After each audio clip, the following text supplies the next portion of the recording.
Bom, começando mais um Quebrando a Cabeça, aqui quem vos fala é o Facine e comigo eles. Bom dia, boa tarde, boa noite. Meu nome é Anderson. Opa, galerinha, beleza? Beleza? Luan falando aqui. Bom, e hoje a gente trouxe aqui um convidado ilustríssimo aqui, querido por nós, que é o Fernando. Primeiro, Fernando, eu gostaria que você se apresentasse aí pra gente, falasse dos seus projetos, quem é você, sua formação, seu time.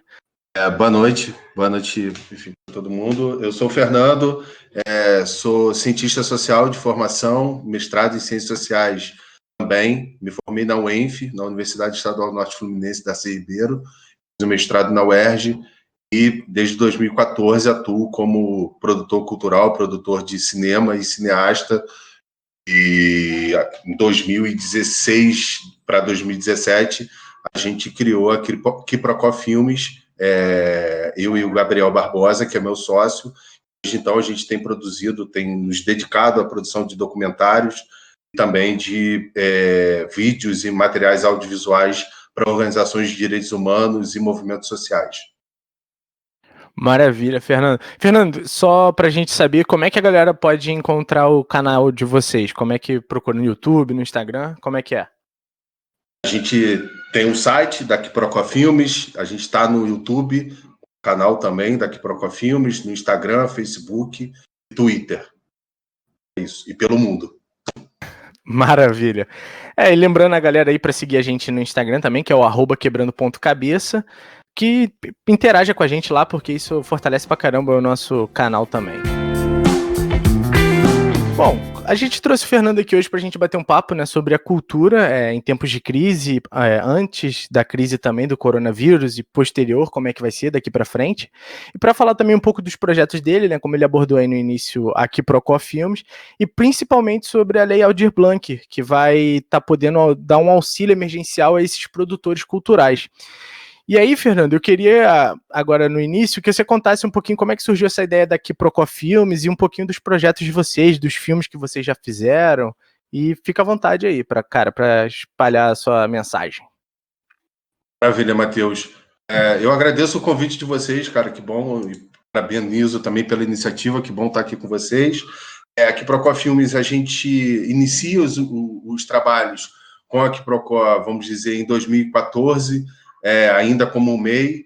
Desde então, a gente produziu 2 documentários, que é o Nosso Sagrado, que conta a história de uma coleção de objetos sagrados da Umbanda e do Candomblé, apreendidos pela polícia do Estado do Rio de Janeiro, num período em que essas religiões eram criminalizadas pelo Estado. Então, essa coleção é uma coleção muito importante para essas religiões.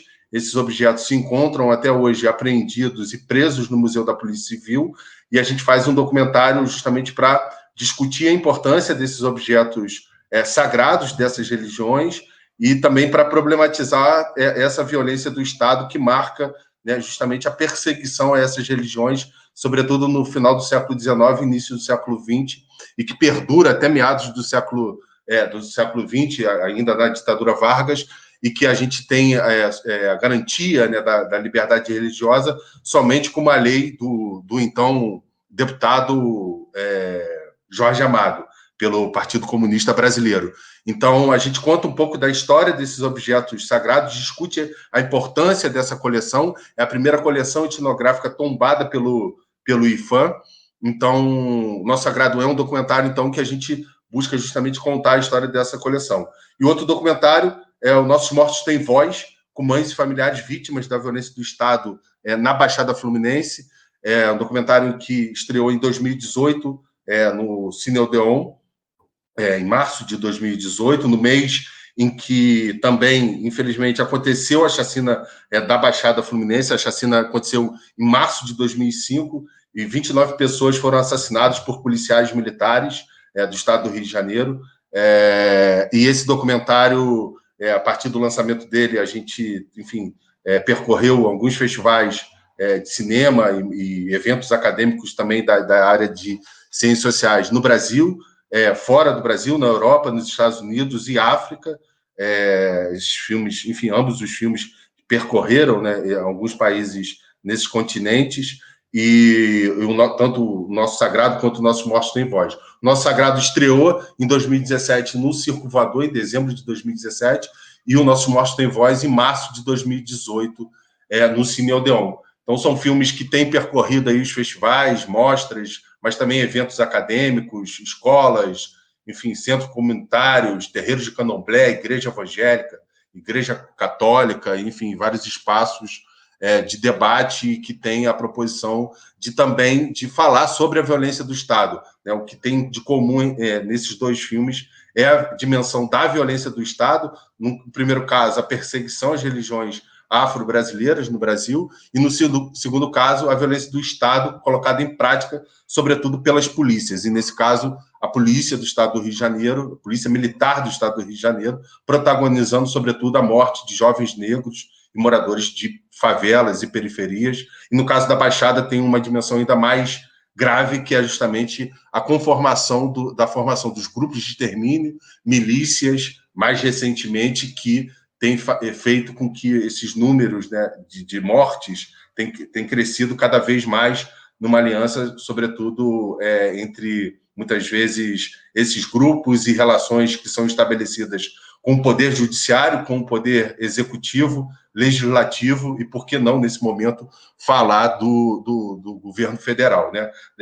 Enfim, a gente tem claras investigações que indicam, né, que famílias, parte da família do presidente Jair Bolsonaro tem envolvimento com milicianos, empregaram milicianos, condecoraram milicianos com a medalha Tiradentes. O Flávio Bolsonaro, deputado e ainda deputado estadual, condecorou Adriano de Nóbrega, que era um dos principais suspeitos pelo assassinato da vereadora Marielle Franco. Então, a gente tem alguns indícios de que esse envolvimento há um envolvimento claro da família Bolsonaro com milicianos que atuam na Baixada Fluminense, na zona oeste do estado do Rio de Janeiro. Mas o documentário Nosso Mortos Tem Voz, então, traz um pouco da dimensão da violência do Estado a partir da Baixada Fluminense, olhando para esse cenário da chacina da Baixada em 2005 e também para esses matadores, né, que atuam naquela região. Então, é um pouco isso do trabalho da Quiprocó Filmes. Em paralelo, a gente tem desenvolvido produções audiovisuais e conteúdo audiovisual, né? Tem produzido conteúdo audiovisual no sentido de trabalhar com organizações de direitos humanos, são uma série de organizações que a gente já trabalhou em parceria, e também de movimentos sociais. Então, esse é um pouco o trabalho da Quiprocó Filmes. A gente tem outros projetos em andamento, é um projeto de documentário sobre Beto Sem Braço, que é um compositor e sambista importante, sobretudo para o início da carreira do Zeca Pagodinho, e outros projetos aí que a gente está mirando, enfim, está desenvolvendo. Entroncamentos a gente deve lançar esse ano, o ano que vem, é um documentário com ferroviários da região do Sul Fluminense, de Barra do Piraí. Então, apesar de todo o contexto de perseguição ao setor da cultura, a gente segue produzindo e pensando essa produção de documentários e vídeos, entendendo a importância do audiovisual, não só do ponto de vista da construção da identidade nacional, mas também para a geração de emprego, de renda, para o desenvolvimento do país, e que é isso que a gente precisa discutir, sobretudo no estado do Rio de Janeiro. Cara, maravilha. Não, e nos tempos que a gente vive hoje, né, ainda mais depois da polêmica do assassinato do George Floyd, eu acho que esses documentários da Quiprocó aí, do Fernando e do Gabriel, são importantíssimos nesses cenários, então aconselho todo mundo a ver. Eu já assisti os dois, são ótimos, assim, a produção é fenomenal, então fica o conselho aqui. E também já fica um convite posterior, Fernando, de qualquer dia você e o Gabriel, de repente também, voltarem aqui para falar um pouco sobre os dois documentários de vocês, cara. E aí, garotos, se vocês quiserem já fazendo perguntas, começando. Não, eu queria só comentar que eu achei muito interessante, porque eu acho que talvez esses documentários demonstram também uma dimensão de que tudo que está acontecendo hoje em dia, que está tão aflorado, né? O Facine colocou da morte de George Floyd, mas também uma série de assassinatos aqui no Brasil que reverberaram como protesto, obviamente influenciado pelos Estados Unidos, mas demonstra que isso tudo não começou agora, né? Não é algo novo e recente. Eu acho que talvez tá mais evidenciado pela circunstância do país, do mundo, talvez também pela questão de quem está no poder no caso brasileiro, quem está no poder no caso dos Estados Unidos, mas isso já vem de muito tempo. E eu acho que isso é legal para desmistificar um pouco, porque às vezes parece que o mundo começou agora, né? Quando já vem um processo enorme. Talvez isso, o que está acontecendo hoje com o Bolsonaro, que talvez seja a consolidação máxima, assim, sei lá, né? O máximo grau dessa barbárie, do genocídio sobre essas pessoas, né? É como se essa tropa armada, que já vem atuando há muito tempo, tivesse só chegado ao poder, mas que já estivesse aí, né? Já estivesse atuando no país e em outros lugares também. Eu acho isso bem, bem interessante pensar. Mostra como já era institucionalizado, né? Desde o Liberte Não Sagrado, como forma de lei, e do Nossos Mortos Têm Voz, como a polícia, né, ela passa a ser um instrumento dessa violência, né? Então mostra bem a institucionalização disso, e como você bem falou, ela se concretiza com a chegada do poder do Bolsonaro. As cascatas jorravam das costas dos santos entre cantos e chibatas, inundando o coração do pessoal. E, Fernando, traça pra gente um paralelo, assim, como é que era a cultura, né, nesses últimos anos, assim, principalmente quando você vinha atuando já com a Quiprocó ou antes disso, como é que estava o cenário da cultura? E eu acho que a gente pode afirmar que ele foi se deteriorando ao longo dos anos. E aí, só por alto, assim, como é que você enxerga a cultura, como é que ela foi se deteriorando ao longo desse período? Então, Matheus, eu acredito que desde o golpe de 2016, e que resultou no impedimento da presidenta Dilma, e desde da posse do Michel Temer, infelizmente, o que a gente percebe é que há um vácuo no que diz respeito aos investimentos, tanto na área da cultura, mas também em outros setores fundamentais da nossa sociedade, né, da educação, da saúde. Mas no que diz respeito à cultura, o que a gente percebe é que o desmonte, né, começa, né, no governo Temer, quando rebaixa o Ministério da Cultura à condição de uma secretaria. Então, isso já é uma sinalização muito clara sobre a percepção do papel da cultura do ponto de vista da institucionalidade do Estado e no Poder Executivo. E, desde então, que a gente começa a perceber, né, e, sobretudo, com a ascensão do bolsonarismo, né, uma série de atos e de gestos, né, tanto do ponto de vista do governo, né, naquele momento, naquele contexto do Michel Temer, mas também já num contexto ali que já se colocava como pré-eleitoral, vamos dizer assim, de muitos ataques aos setores da cultura e da economia criativa, né? Então, a gente percebe que há um recuo do Estado no sentido de investimentos nos setores da cultura, e não é diferente no caso do cinema e do audiovisual. Apesar do cinema e do audiovisual, né, a gente ter, nos últimos anos, filmes que conseguiram e chegaram, ganharam o mundo nos principais festivais da Europa e dos Estados Unidos, mas sobretudo da Europa, né? Mesmo com essa indicação desses filmes para esses grandes festivais, o que demonstrava um vigor e uma força muito grande da produção cinematográfica brasileira também para fora, e o olhar do mundo sobre essa produção. A gente percebe isso quando a gente sai do Brasil e percorre alguns países com os filmes que a gente produziu, né, e da curiosidade desse público externo com relação à produção cinematográfica, ou seja, a linguagem cinematográfica que o Brasil já vinha conformando, né, de uma identificação de um cinema brasileiro, né? Havia um movimento, eu acho que muito consolidado e que vinha se consolidando, na verdade, a partir da retomada do cinema brasileiro lá fora, e de um reconhecimento no exterior, inclusive, da qualidade e da força dessa produção cinematográfica e da nossa cultura em geral, né? Qualquer um que viaja para fora do Brasil, por exemplo, e que vai num lugar de lazer e tudo mais, é possível que você se depare com pessoas que demonstrem curiosidade pela nossa música, né, pelas nossas tradições populares, pelo frevo, pelo carnaval, pelo nosso cinema, pelo nosso teatro, né? A gente tem produtores culturais e artistas reconhecidos internacionalmente, né? Dessas áreas da literatura.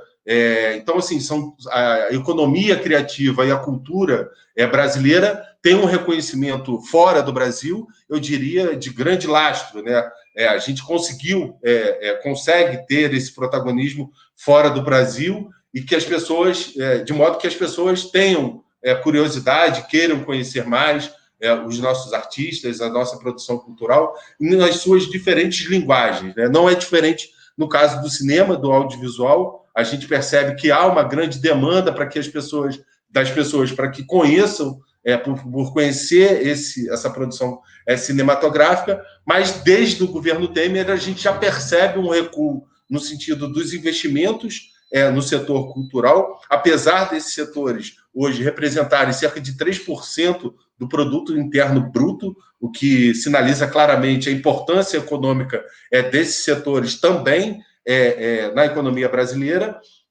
mas também é importante falar da importância, né, da produção cultural para a construção da nossa identidade, da identidade de nós brasileiros, na sua diversidade, na sua multiplicidade de línguas, de percepções, de raça, né, diversidade de gênero. Então, a gente percebe que há uma força muito grande na nossa expressão cultural, mas desde o governo Temer a gente percebe que há um movimento de recuo com relação aos investimentos. E com a ascensão do Bolsonaro à presidência da República, o que a gente percebe é um movimento claro de perseguição às produções culturais. Então, casos graves de censura, casos graves de perseguição a artistas, né? A própria editais sendo cancelados, inclusive da Ancine, da Agência Nacional do Cinema,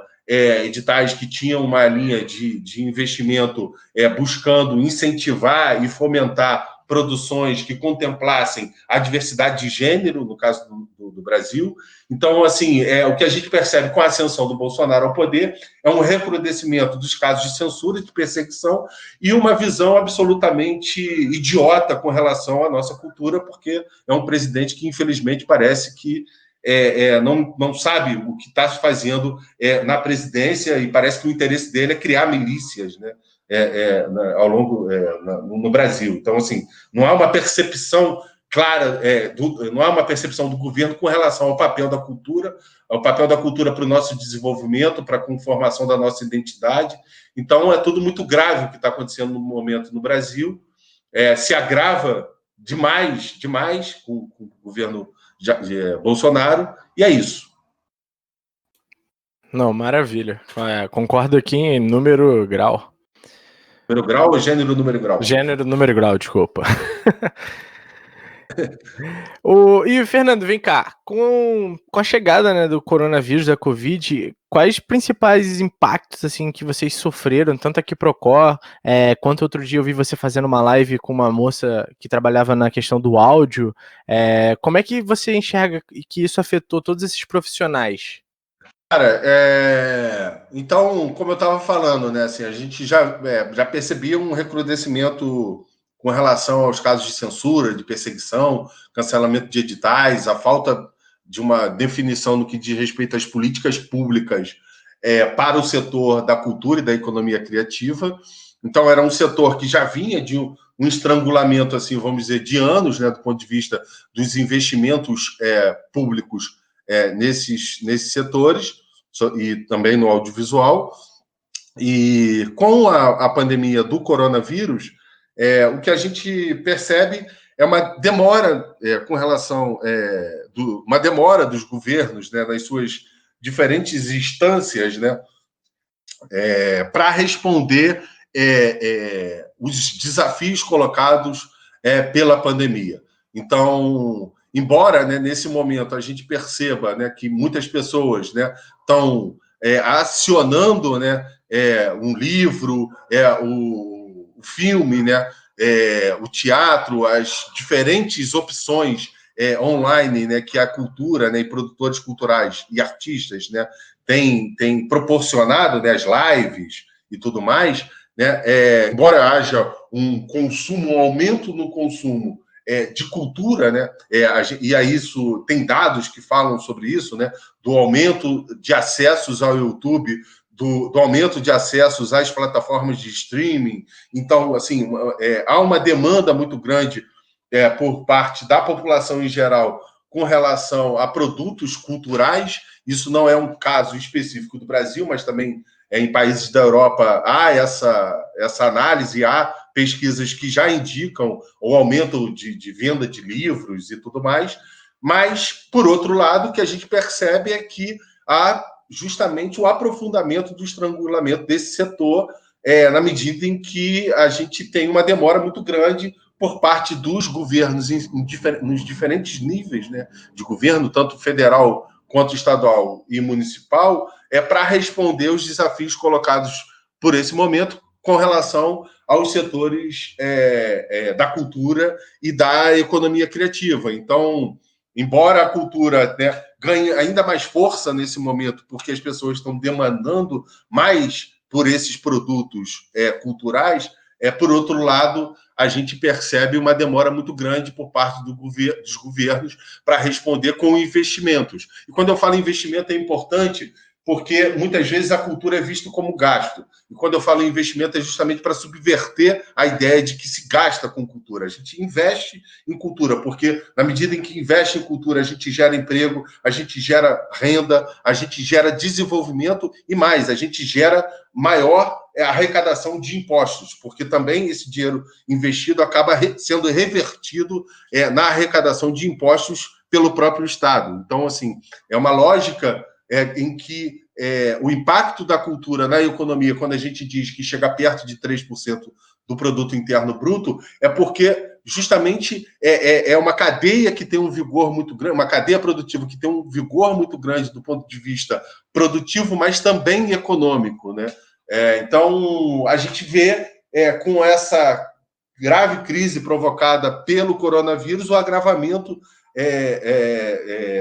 da situação, né, de muitos trabalhadores culturais, né, pessoas que trabalham com samba, né, muitas delas precarizadas e passando por dificuldades financeiras, técnicos do cinema, né, quando a gente vê um filme, né, por trás daquela tela, teve muitos profissionais que trabalharam, né, para fazer um filme chegar numa tela de cinema, né? São costureiras, técnicos de som, técnicos câmera, maquinistas, eletricistas, iluminador, operadores de câmera. Então, assim, uma série de profissionais que se envolvem com essas produções e que, nesse momento, se veem fragilizados economicamente diante da grave crise do coronavírus. Então, é um pouco esse cenário e essa minha percepção sobre o atual momento. Então, eu queria fazer uma reflexão aqui, porque muito se falou um tempo, antes da gente falar especificamente da Lei Aldir Blanc, que trata especificamente do caso da cultura na pandemia, pensar alguns incentivos de fomento à cultura que já vem, que há muito se falou, né? No caso, que é a Lei Rouanet, que muito se criticou a Lei Rouanet, principalmente por bolsonaristas, né? O próprio Bolsonaro, né? Foi muito criticada. E aí eu vejo que havia uma crítica equivocada em relação à Lei Rouanet, mas eu acho que é importante que se tenha certa ar crítico em relação à lei, né? Só para explicar rapidamente como é que funcionava a lei especificamente, você entrava com um projeto, né, algum projeto cultural, etc. Vocês faziam inscrição. Esse projeto era aprovado de maneira técnica, assim, teoricamente não teria nenhum viés subjetivo na aprovação, né, na análise do projeto, e depois esse projeto você iria atrás de empresas, pessoas que tivessem a fim de investir no seu projeto, e esse investimento seria deduzido do imposto de renda. Tem as taxas especificamente, tal, de quanto seria deduzido. E aí, apesar de ser muito criticado pela direita, percebe-se que é uma lei especificamente liberal, porque quem faz o investimento, quem define o que vai investir, o que não vai investir, seriam empresas. Então, por exemplo, você percebe, eu estava lendo alguns textos sobre isso, como que a maioria dos investimentos são feitos dentro por exemplo, no eixo Rio-São Paulo, não há muito investimento em outros lugares do país, até porque pensa-se no investimento, sei lá, por exemplo, de um banco que vai fazer investimento num projeto específico. Ele, obviamente, está pensando em qual é o projeto, se dará publicidade para ele, esse tipo de coisa. E aí eu acho que o que eu queria trazer em relação ao que você colocou sobre a questão de, ao mesmo tempo que se consome muita cultura na quarentena, você não há incentivo para quem produz cultura no Brasil.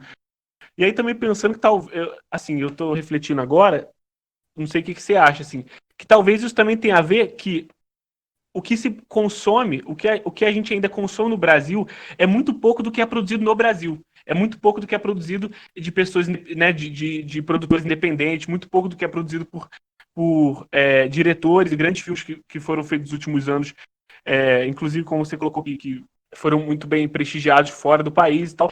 Mas como que a gente ainda tem o consumo de cultura, o consumo de arte no Brasil muito vinculado, né, agora principalmente de Netflix, esse tipo de serviço, e pouco consumo de cultura feita no Brasil.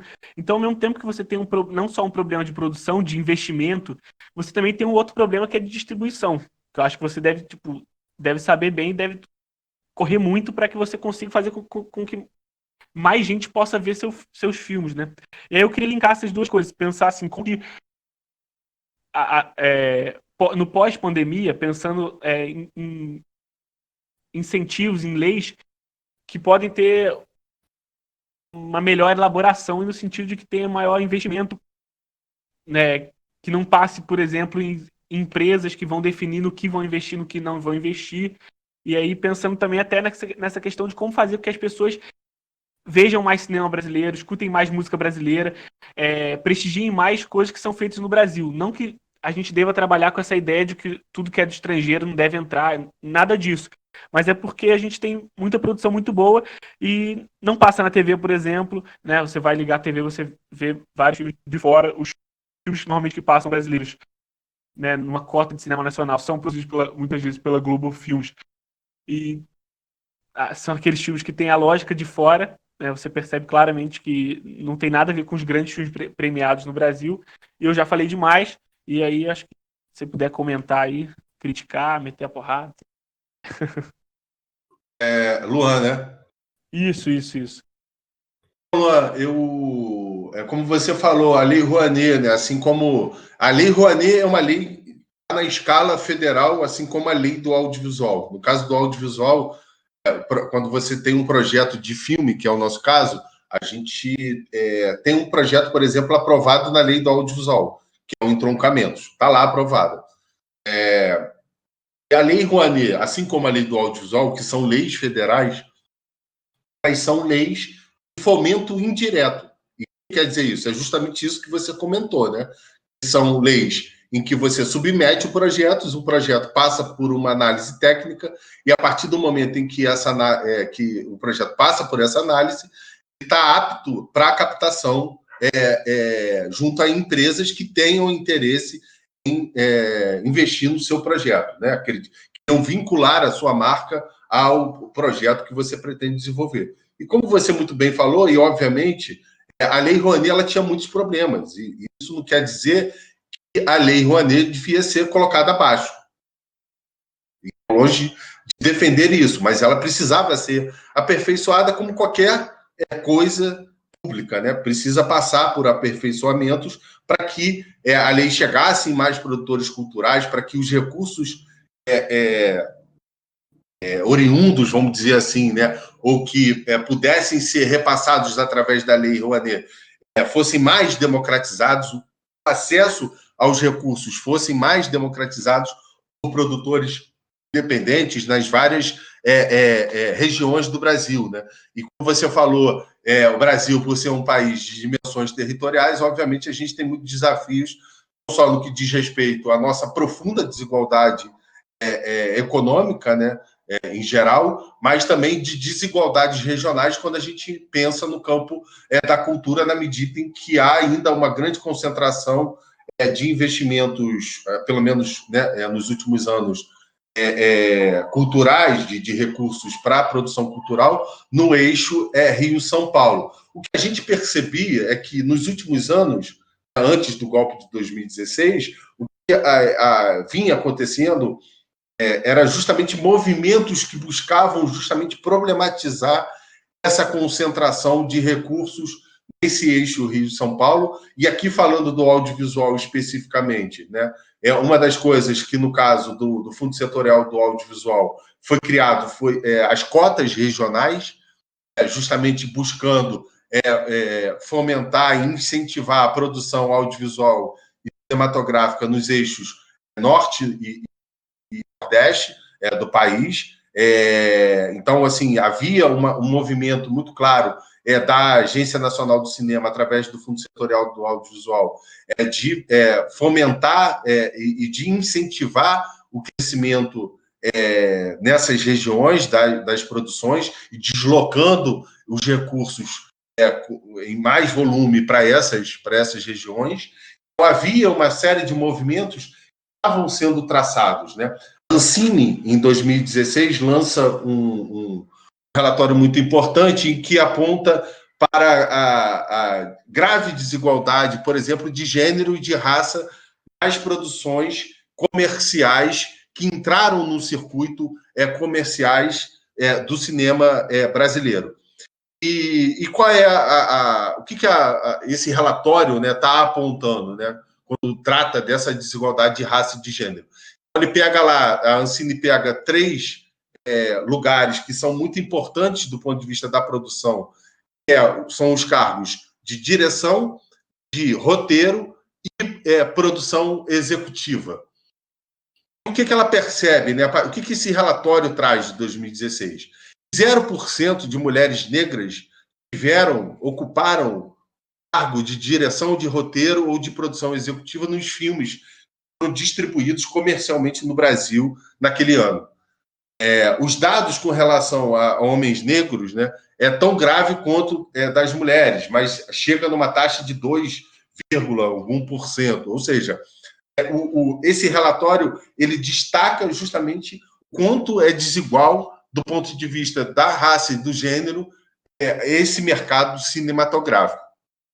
Então, assim, a partir desse relatório, o que estava sendo proposto, né? Justamente editais que buscassem fomentar produções dessa população, dessas populações, né? Pensando nesses recortes raciais e de gênero, sobretudo no sentido da gente ter uma equidade maior no que diz respeito à produção cinematográfica. Então, assim, tem uma série de correções históricas, né? E que precisam ser feitas, né? Tanto do ponto de vista, né, das diferentes regiões do Brasil, mas também das nossas desigualdades que estruturam, né, essa sociedade, né? No caso, o nosso racismo, que estrutura a sociedade, mas também a nossa desigualdade de gênero é muito presente e, infelizmente, né, faz com que haja uma predominância, né, sobretudo de homens brancos que estão na direção dessas obras que foram distribuídas comercialmente. Então, assim, havia alguns movimentos, né, no bojo, assim, de uma série de ações e também a partir de demandas, a partir de movimentações, né, desses setores insatisfeitos, né, com esses resultados, no sentido da gente buscar uma equidade maior, tanto do ponto de vista regional, mas também do ponto de vista da representatividade dessas obras, né, nesses cargos, nesses principais cargos de comando da cadeia criativa do cinema. Então, assim, uma série de questões que precisavam e precisam ser discutidas, né? E o que a gente percebe justamente, né, uma questão muito grave com relação a tudo isso é que, com a paralisação do setor, hoje eu diria que o maior desafio é sobreviver e não há nem espaço para essa discussão. Ou a gente tem que lutar para que seja garantido os recursos. Assim, é um momento muito conturbado para o setor da cultura, que, obviamente, né, essa camada, né, e esses segmentos da sociedade que já, historicamente, são subrepresentados nessas obras, tendem a ser mais subrepresentados ainda na medida em que esses recursos e esses investimentos deixam de ser feitos, né? Assim, porque daí a importância do Estado e daí a importância do papel do Estado justamente no equilíbrio maior, de buscar o equilíbrio maior nesse mercado que desiguala, né? Esse, como você muito bem falou, você, enfim, apontou em alguma medida, a gente está falando de uma perspectiva liberal dessas leis, né? Mas é um mercado que desiguala. Então, o Estado justamente entraria, né, seria importante para equilibrar essas forças e trazer uma harmonia mais interessante do ponto de vista da representatividade dos diferentes segmentos dessa população brasileira, que é diversa e que é plural, né? E também regional, né? Para que a gente tenha outros olhares, para que a gente tenha contemplado esses outros olhares através, seja desses cargos do ponto de vista da produção, mas também das telas, né? Que esse Brasil profundo fosse visto e vislumbrado de forma mais interessante nas nossas telas e não reproduzisse as nossas desigualdades estruturais e que perpassam, vamos dizer assim, a nossa sociedade como um todo. É isso. É pra caramba. Caía a tarde feito um viaduto e um bêbado trajando luto. Fernando, você falou aí sobre essa questão da paralisação do setor em certa medida, em decorrência da pandemia e tudo. Aí eu gostaria que você desse, de repente, uma introdução no que é a Lei Aldir Blanc e o que você pensa a respeito, o que você acha da lei, e também, se quiser, sobre quem foi Aldir Blanc, se você tem alguma experiência ou algum tipo de inspiração baseada nele para compartilhar, algum conhecimento a respeito. Vamos lá. Começando pelo Aldir Blanc, a gente está falando do projeto de lei 1075 de 2020, que foi votado na Câmara e após a aprovação na Câmara dos Deputados, esse projeto é encaminhado para o Senado Federal e, nesse movimento, o projeto é batizado como Lei Aldir Blanc, que esse ano faleceu em decorrência, inclusive, do Covid-19.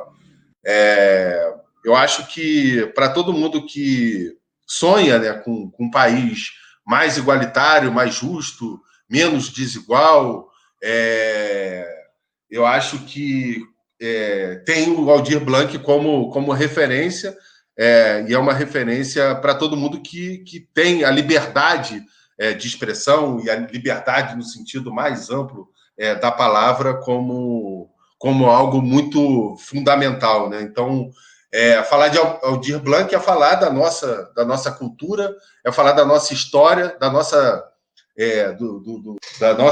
triste história da ditadura militar, e talvez o Aldir Blanc seja um dos personagens que sintetiza esse momento em que a gente tem a transição da ditadura, porque a gente passou a chamar de sociedade democrática, né, com todos os seus limites e tudo mais.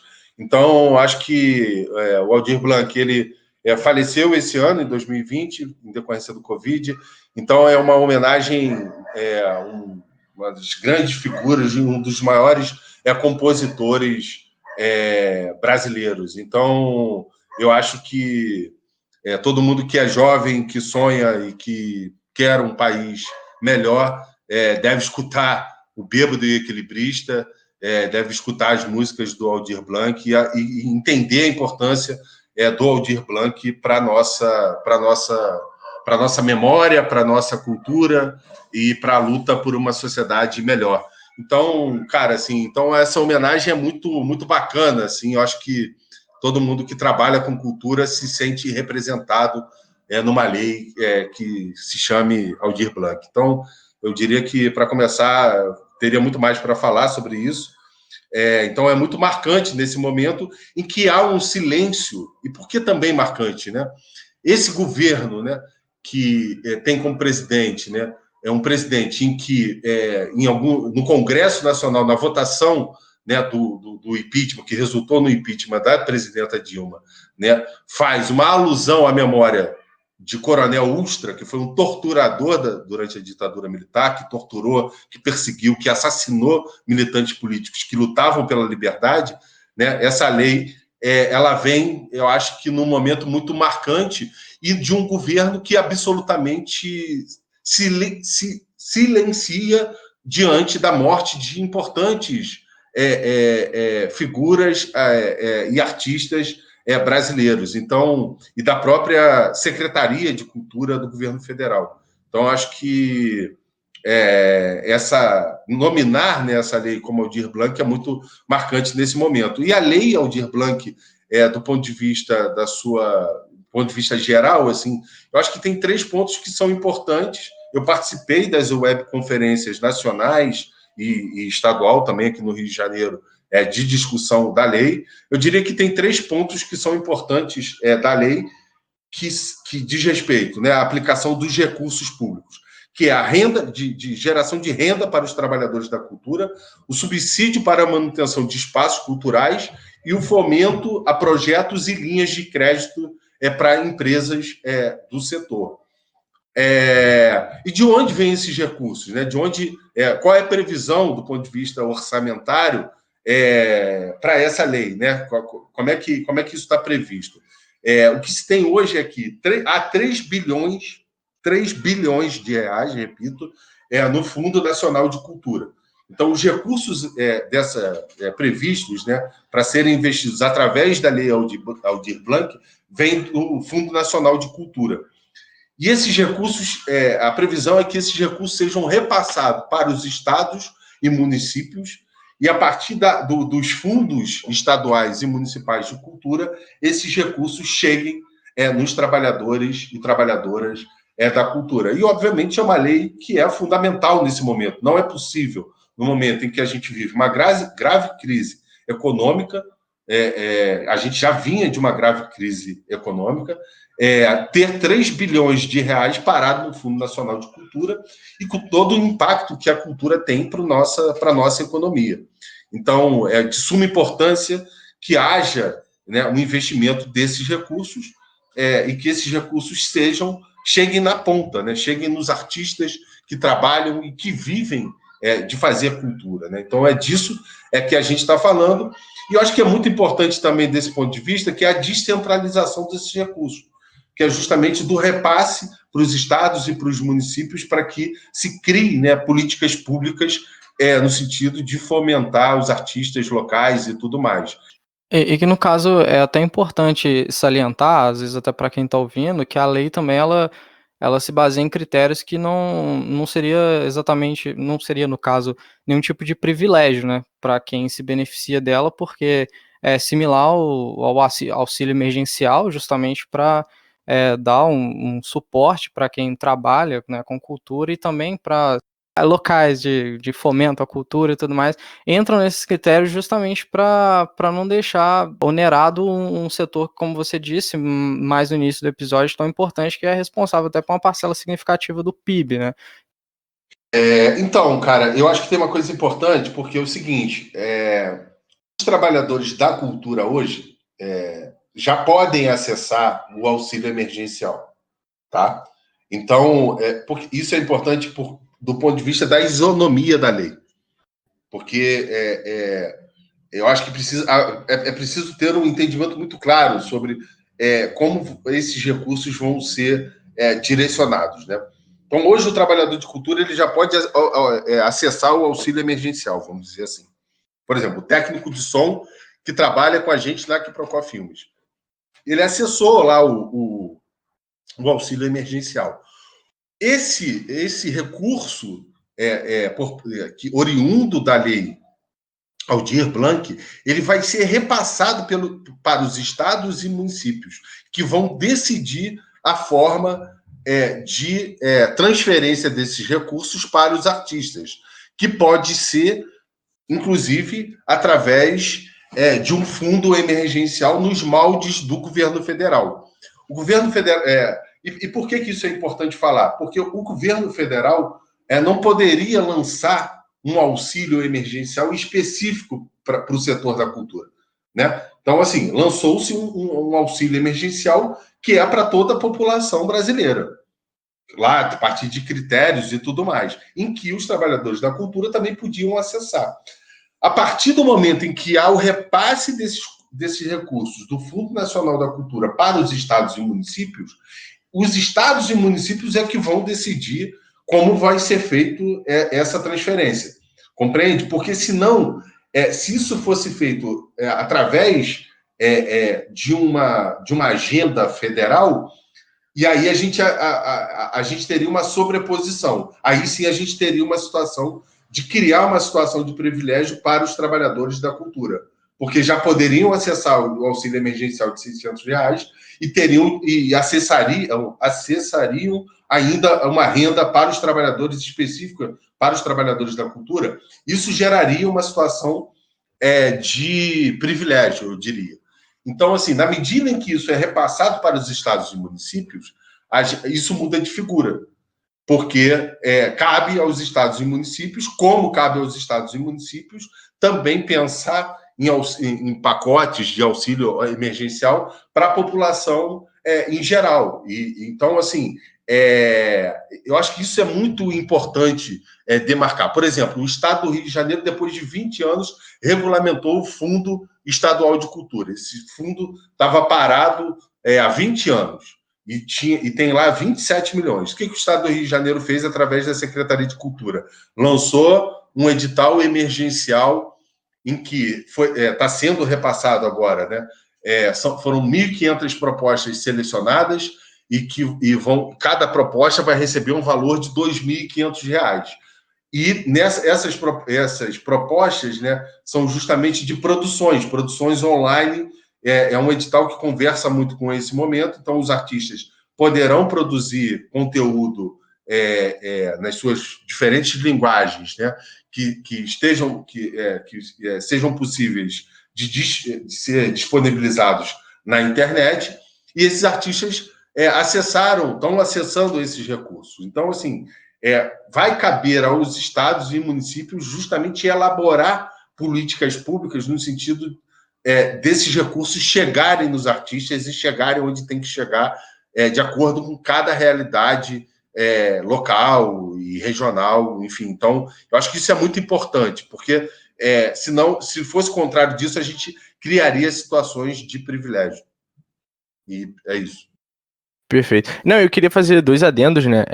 Que apesar de ter sido aprovado na Câmara e por unanimidade no Senado, e agora vai para a sanção do presidente Bolsonaro, né? Mas que não é um projeto do Bolsonaro, do governo Bolsonaro, é de oposição, né? Que isso fique bem claro, porque isso pode ser utilizado lá na frente como o governo incentivou a cultura nessa época, porém não foi do governo. Eu acho que isso é bom a gente salientar. Isso é a mesma coisa que acontece com o emergencial que ele tem feito. Exato. Inclusive, ele tem conseguido, através do auxílio emergencial, manter a aprovação de uma parcela da sociedade por conta do auxílio emergencial, porque, de certa forma, é ele que aparece como pagador, mas que o projeto dele era de R$ 200, e ele tem cada vez mais dificultado o pagamento, demorado a pagar, e criado uma série de empecilhos para que isso se prolongue muito mais. Então, assim, da mesma forma que aconteceu com o auxílio emergencial, provavelmente vai acontecer com a Lei Aldir Blanc. Exatamente, isso pode ser uma forma do governo frear, né, a questão da cultura. E aí, sabendo diferenciar isso, que o projeto não é um projeto do governo, a fiscalização deve ser, a fiscalização que eu digo dos cidadãos e tal, deve ser muito mais expressiva para mostrar que, por mais que tenha sido aprovado na Câmara, por unanimidade no Senado, o governo pode fazer de tudo para poder frear, para poder segurar esse auxílio, que é algo que pode dificultar todos esses produtores artísticos e os locais também, fomenta a cultura. Chora a nossa pátria mãe gentil, choram Marias e Clarices no solo do Brasil. E aí, Fernando, falando um pouquinho sobre os bastidores, que eu acompanho você no Instagram e tal, como é que surgiu esse convite para você estar participando das reuniões e tal? Como é que rolou isso? Então, Matheus, eu acho que é importante salientar que é um projeto de lei de autoria da deputada federal Benedita da Silva. Na Câmara dos Deputados, o projeto teve a relatoria da deputada federal Jandira Fegali e no Senado, do senador Jacques Wagner. Então, é um projeto, eu acho que o que é importante da Lei Aldir Blanc, né? Eu acho que depois de muitos anos a gente percebeu uma mobilização de artistas, de produtores culturais do Rio de Janeiro e do Brasil inteiro em torno da lei. Então, é um projeto que tem uma base, eu diria, social muito importante, porque também surge a partir do diálogo com esses trabalhadores, com essas trabalhadoras do Brasil inteiro, pessoas que atuam na área da cultura. No meu caso, eu começo a participar dessas movimentações e de todas essas webconferências e tudo mais, por ocupar o conselho, por ser representante do audiovisual no Conselho Estadual de Cultura. Atualmente, enfim, então, eu sou representante do audiovisual no Conselho Estadual de Cultura.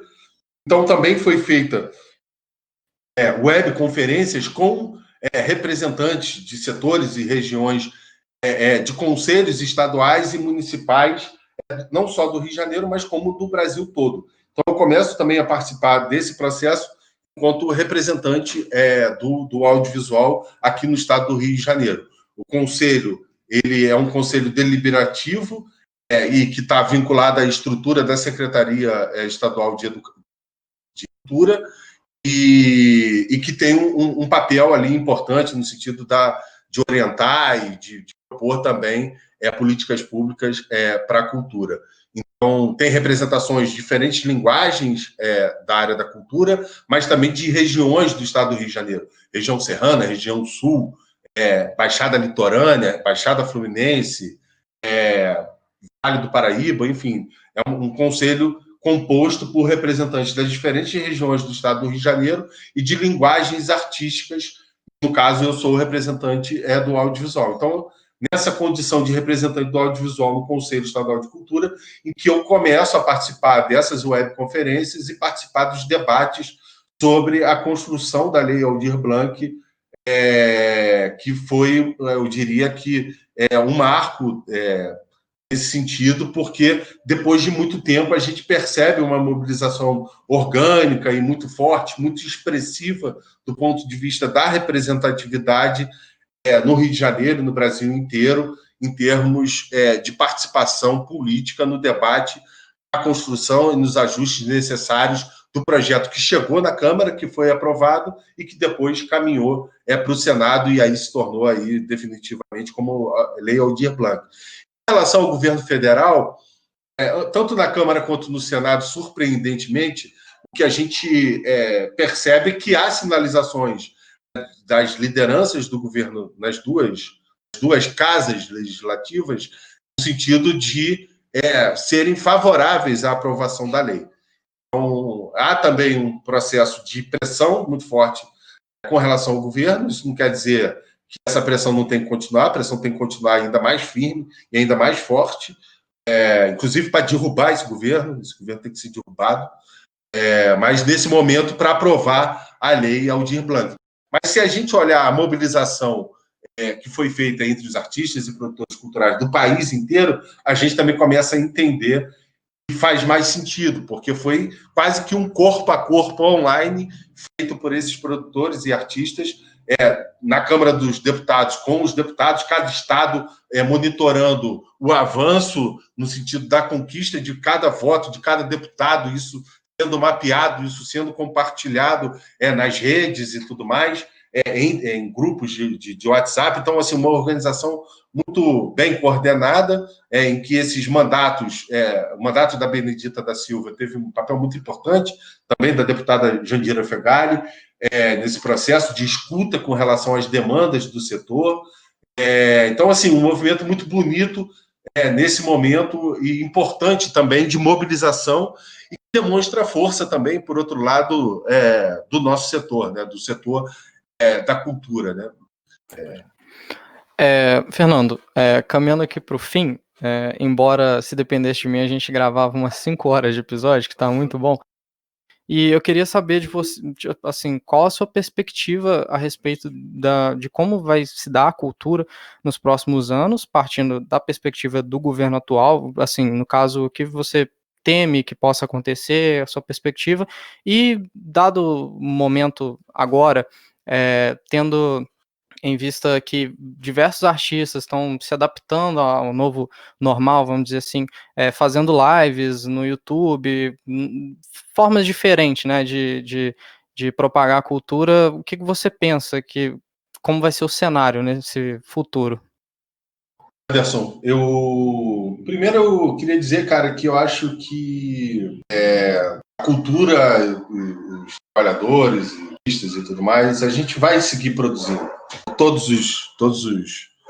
ser feito todos os esforços possíveis no sentido de acabar com a nossa produção cultural, mas a gente vai seguir produzindo e vai seguir produzindo respostas, inclusive, a esse momento, né, histórico tão preocupante, tão lamentável que o Brasil vive novamente, né, muito próximo ao período da ditadura militar, no sentido, obviamente, com muitas diferenças, mas que não deixa de fazer com que a gente se remeta a esse triste capítulo da nossa história. Então, talvez o que a gente talvez aconteça, né, assim, é muito difícil dizer o que vai acontecer, mas algumas sinalizações alguns movimentos que já estavam que a gente já estava, vamos dizer assim, seguindo e tudo mais, né, caminhos que já estavam sendo percorridos, que tende a se acelerar. Eu acho que um deles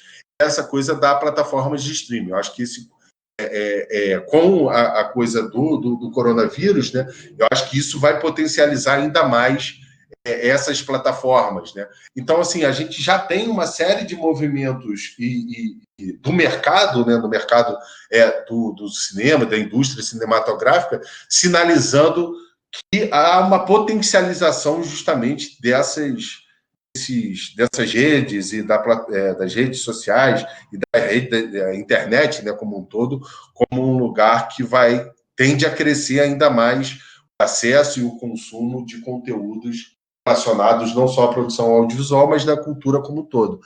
Eu diria que talvez o que vai acontecer é isso. Assim, eu acho que o processo ele já vinha acontecendo e tende a ser acelerado com essa história toda da pandemia. Assim. As salas de cinema, muitas delas, já vinham números muito ruins do ponto de vista da sua ocupação, né? Infelizmente. Eu acho isso lamentável, terrível, sobretudo num país em que a gente tem 3.000, não tem 3.500 salas de cinema no país. Lembrando que esse foi um tema do último Enem, né? Então, para vocês terem uma ideia, Nova York tem mais salas de cinema do que o Brasil inteiro. E essas salas de cinema estão concentradas, sobretudo, no eixo Rio-São Paulo. Então, assim, nem todas as cidades do Brasil, por exemplo, contam. A maioria das cidades não contam com uma sala de cinema. Bom, só resta a gente agradecer, Fernando, a tua participação, toda a sua contribuição, tudo que você expôs aqui pra gente, cara, que não só pra gente aqui, que a gente aprendeu bastante, mas pra quem tá ouvindo também, cara, é super importante e segue nosso apoio aí nessa caminhada, né, do auxílio emergencial pra cultura. E que fica aberto o convite também para você e o Gabriel voltarem a hora que vocês quiserem também, e para a gente poder debater também os filmes de vocês, certo? Maravilha, Matheus, Luan e Anderson, obrigado pelo convite, parabéns pela iniciativa, vida longa aí ao Quebrando a Cabeça, e vamos falando, cara, e também a gente está à disposição na hora que vocês quiserem para a gente debater os filmes e falar mais sobre cultura. Vamos seguir firmes, produzindo cultura, produzindo ciência, produzindo educação, e é isso. E fora Bolsonaro.